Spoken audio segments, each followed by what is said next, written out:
हाँ जी दोस्तों, अपना जो टॉपिक चल रहा था 11th क्लास का, अभी तक लास्ट वीडियो के अंदर अपने बात कर रहे थे ग्राफ की। ग्राफ चल रहे थे, ग्राफ को आलेख भी बोलते हैं अपने, ठीक है। तो ग्राफ अपने बनाना सीख रहे थे और तीन फंक्शंस के अपने ग्राफ बनाना सीख लिए थे लास्ट वीडियो में, पक्षमाप का, अचर फलन का और साथ में अपने स्क्वायर वाले फंक्शन का, ठीक है। अब अपना कोई फंक्शन यदि इस तरीके का आ जाए f(x = x की क्यूब आ जाए, तो इसका फंक्शन का ग्राफ कैसे बनाएंगे उस पर बात करते हैं। तो ये y = x की क्यूब हो जाएगा, तो इसको y मान सकते हैं f(x) को अपने। अब यहाँ से अपने इसकी सारणी बनाते हैं तो क्या बनेगा,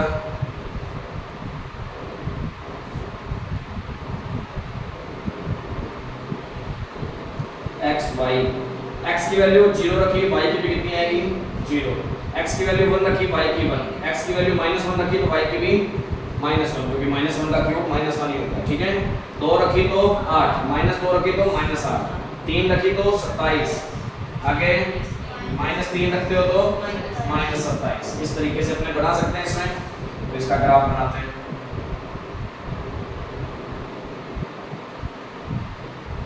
ये 0, x में तो लाइन वाइज चल ही रहे हैं, 1 चाहिए, 2 चाहिए, 3 चाहिए, -1, -2, -3, यही बात है।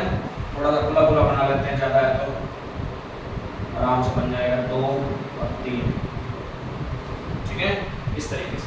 अब y के अंदर 0 भी है, 1 भी है, -1 भी है, 8, -8, 27, -27।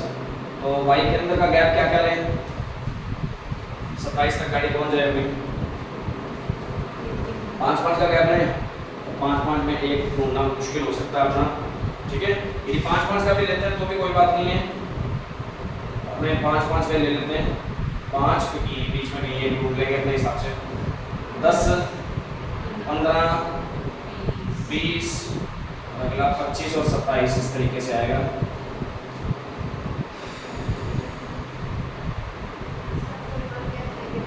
क्या कोई और ले लें, 10-10 का ले लें, 10, 20, 30, 40। तो फिर अपने ऐसे बिंदु लेते हैं कि चलो 1 और -1 नहीं लेते, बड़ा ले लेते हैं, 64 ले लो, तो ध्यान दो 64 ज़्यादा हो जाएगा। -10, -20, -30 और -40, इस तरीके से बना लो एक बार। ये देखते हैं, ये y, ये हमारा x डैश, ये हमारा x और ये y डैश।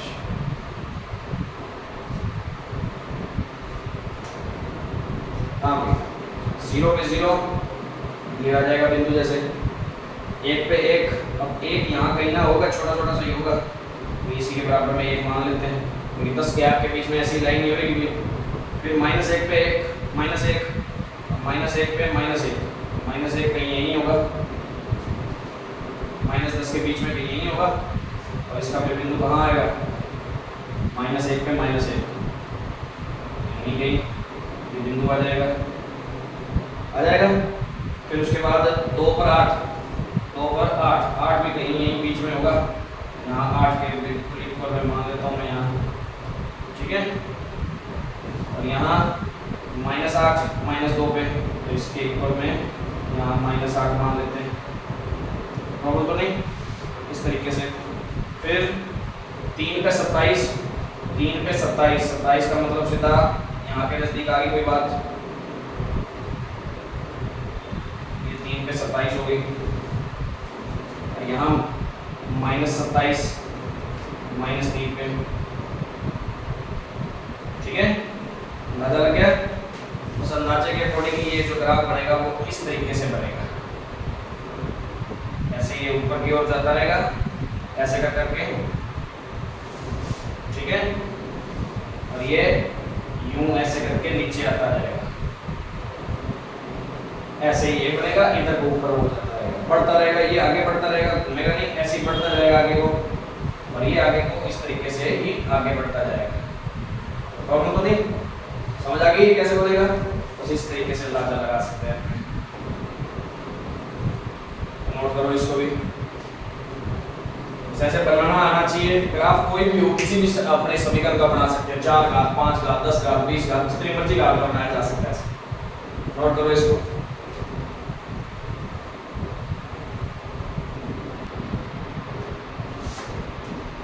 अब देखो अगला नाम आता है परिमेय फलन। अब परिमेय फलन कौन से होते हैं? Rational function. रेशनल फंक्शन होते हैं जिसको अपने ऊपर भी कोई फंक्शन हो, नीचे भी कोई फंक्शन हो, मतलब डिवाइड में इस टाइप से कोई फंक्शन आ जाए। इसकी डेफिनेशन वैसे तो होती तो ये है, और अपने परिमेय फलन का सीधा डायरेक्ट तो नहीं आ सकता, कुछ ना कुछ तो फंक्शन लेके चलें। तो अपने जो बुक में दे रखा है मैं उसके अकॉर्डिंग कोई भी एक अपने फंक्शन ले लेता हूँ। ये कोई भी फंक्शन हो सकता है। मैंने फंक्शन ले लिया कौन से वाला, 1/x। बटे वाले फंक्शन नहीं है, रेशनल नंबर परिमेय। परिमेय संख्या को p बटे क्या फॉर्म में होती है एक प्रकार से, तो p बटे क्या फॉर्म है, फंक्शन के फॉर्म में है, तो आपकी बार 1/x लेके चल रहे हैं। बुक में भी 1/x का समझा रखा है, ऐसे 1/x स्क्वायर, 1/x की क्यूब, कुछ का किसी का बना सकते हैं, ठीक है। 1/x का मैं तुम्हें बनाना सिखाता हूँ।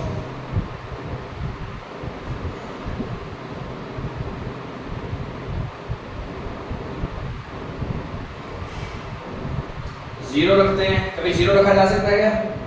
वो बना देगा अनंत, तो जीरो पे तो ये अनंत हो जाना है, अनंत तो रखने की जरूरत ही नहीं है, तो मत ही रखो।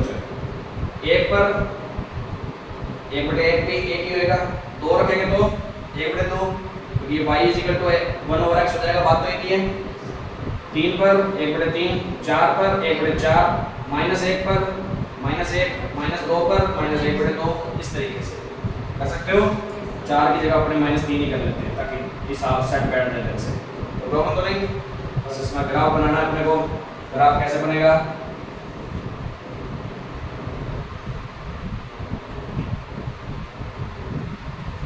वन टू थ्री -1 -2 -3, और y की वैल्यू क्या क्या है, डिवाइड में है ना, तो अपने करते हैं ऐसे कर लेते हैं 1, ठीक है, 2 बहुत है, -1 -2, ऐसे कर लेते हैं। कौन आ रहा है?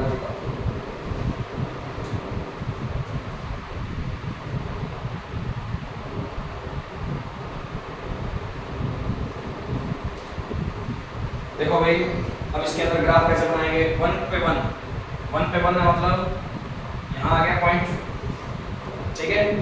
अब 2 पे 1/2 है, 2 पे 1/2, 1/2 का मतलब यहाँ पे बीच में 1/2 यही आएगा, बिल्कुल बीचों बीच, तो ये ऐसा हो जाएगा। तो प्रॉब्लम तो नहीं।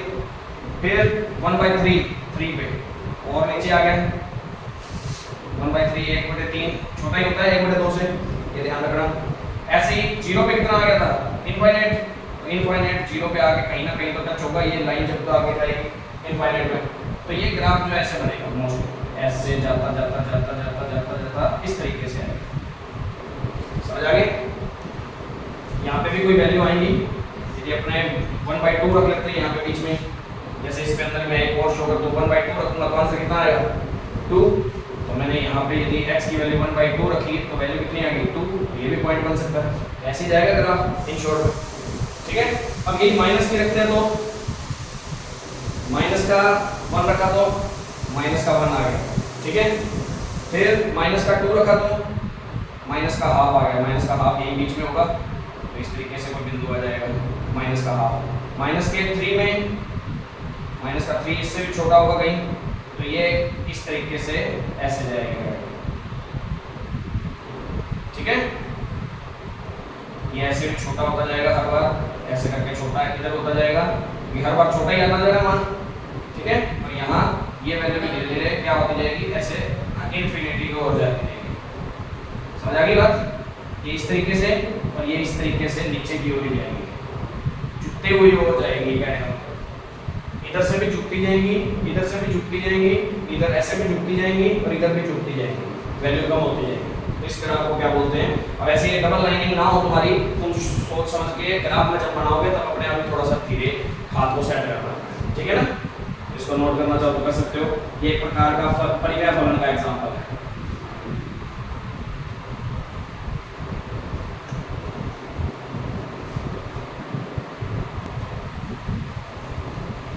अब देखो अपना बात करते हैं ग्राफ की मापांक फलन, मोड फंक्शन, ठीक है। मोड फंक्शन में क्या है वो देखना भी। मापांक फलन की डेफिनेशन क्या होती है? f(x) किसके इक्वल होता है?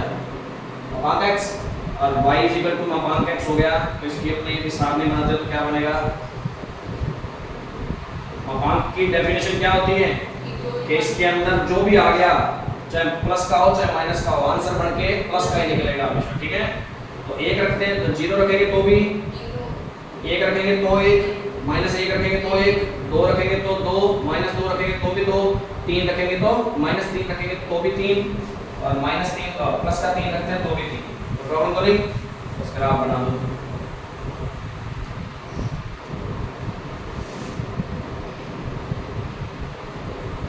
एक, दो, तीन, -1, -2, -3, 1, 2, 3, -1, -2, -3। इस बात में कोई प्रॉब्लम? अब देखो 0 पे 0 ही आएगा, एक बिंदु ये हो गया, -1 पे भी 1, 1 पे भी 1, मतलब ये बिंदु हो गया।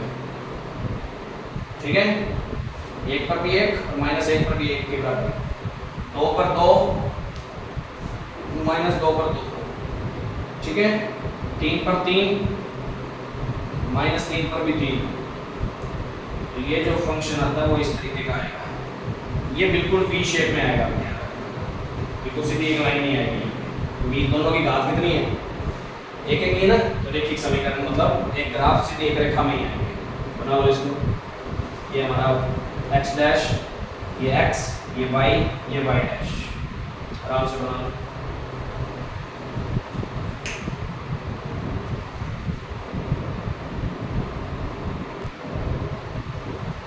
अब जो नाम आता है इतना ग्राफ में चिन्ह फलन, चिन्ह फलन की डेफिनेशन बता देता हूँ भाई। f(x) इक्वल में mod x बटे में x, ये पूरी डेफिनेशन होगी चिन्ह फलन की।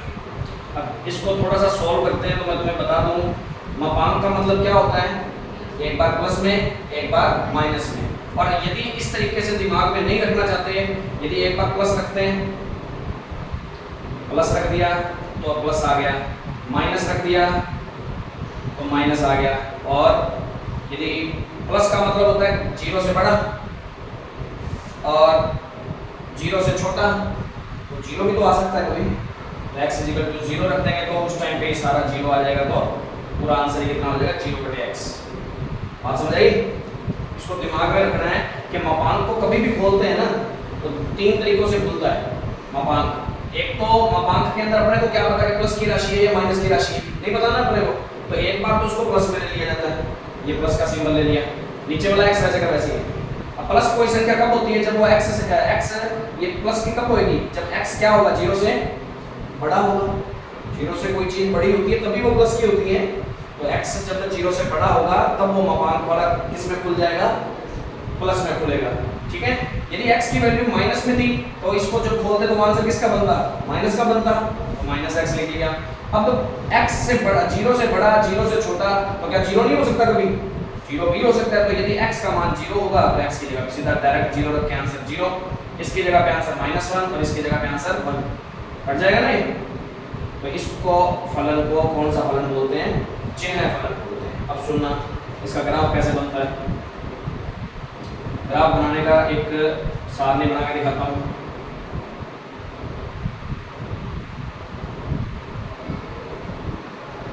x और y, ये हमारा y है। देखो भाई y का मान x से बड़ा, 0 से बड़ा कोई रख लो, 0 से 0 पे रखते हैं तो कितना आंसर आ रहा है? 0।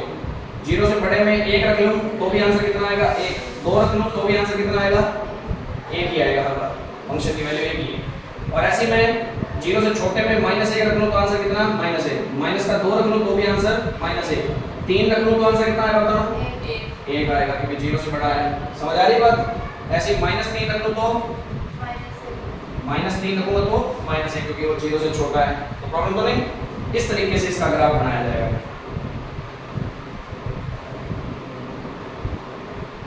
अब देखो इसका ग्राफ कैसे बनाते हैं। 0 पे 0, 1 2 3, -1 -2 -3, 1 2 3, -1 -2 और -3। ठीक है, देखो एक पे कितना, एक, मतलब बिंदु ये आ रहा है। दो पे कितना, एक, दो पे भी एक आ रहा है। तीन पे कितना, तो इन पे भी एक आ रहा है, ठीक है, इस तरीके से। फिर और माइनस एक पे कितना, माइनस एक, माइनस दो पे भी कितना, माइनस एक, माइनस तीन पे भी कितना, माइनस एक। मतलब यहाँ तो बिल्कुल ऐसे स्ट्रेट लाइन ही चलेगी यहाँ पर, और गाड़ी आगे मुड़ेगी किस पे, जीरो पे, ठीक है, इस तरीके से ध्यान रखना, क्योंकि बाकी सभी पे आंसर कितना आना है, जीरो से कोई भी बड़ा। एक मिनट रुकना, यहाँ x की वैल्यू माइनस एक, ये सब पे एक ही आना है। यहाँ पर आके जीरो पे ऐसे करके ये इसमें मुड़ जाएगा, ये ऐसे आएगा यहाँ तक, और ये जीरो पे होते ही आंसर जीरो हो जाएगा, ठीक है। तो ऐसे आएगा ये ग्राफ, बिल्कुल टच, हल्का सा टच होते हुए ऐसे करते हुए ऐसे जाएगा, बिल्कुल जीरो पे आके तब जाके उसका होगा। ये तो बाकी सभी पे आंसर कितना है, जीरो से बड़े के लिए, जीरो से छोटे के लिए माइनस एक ही रहेगा ना हर बार, तो सभी के लिए माइनस का 0.1, माइनस का 0.2, ऐसे करके सभी पे एक ही रहना है। और ऐसे ही यहाँ पर ये जीरो के बिल्कुल नजदीक आएगा ना तब जीरो होगा, बाकी सभी पे कितना रहने वाला है, ऐसे रहेगा। तो ये ग्राफ इस तरीके से आता है, प्रॉपर ग्राफ इसी तरीके से बनेगा, ऐसे वाला, इस लाइन पे ऐसे, और बाकियों पे सभी पे बिल्कुल माइनस एक, और इस पे सभी पे प्लस का है। तो ये ग्राफ किसका है, चिन्ह फलन का। चिन्ह फलन की डेफिनेशन भी पूछ सकता है, चिन्ह फलन को ऐसे परिभाषित करके भी दिखाना पड़ सकता है, और इस तरीके से एक्सप्लेन भी आना चाहिए, ठीक है। ये डबल लाइनिंग ना हो, सिंगल लाइनिंग से स्केल से खींचोगे तो ग्राफ में बनाओगे तो बिल्कुल सही आएगा, ठीक है ना। तो ये चीज ध्यान देना।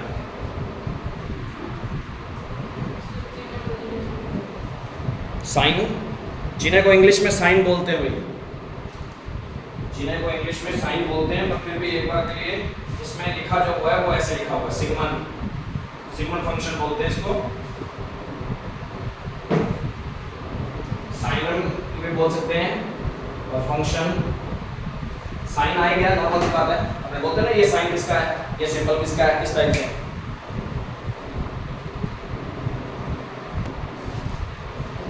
अब सेकंड चैप्टर में जो अपना लास्ट ग्राफ आता है वो आता है महत्तम पूर्णांक फलन, महत्तम पूर्णांक फलन, ग्रेटेस्ट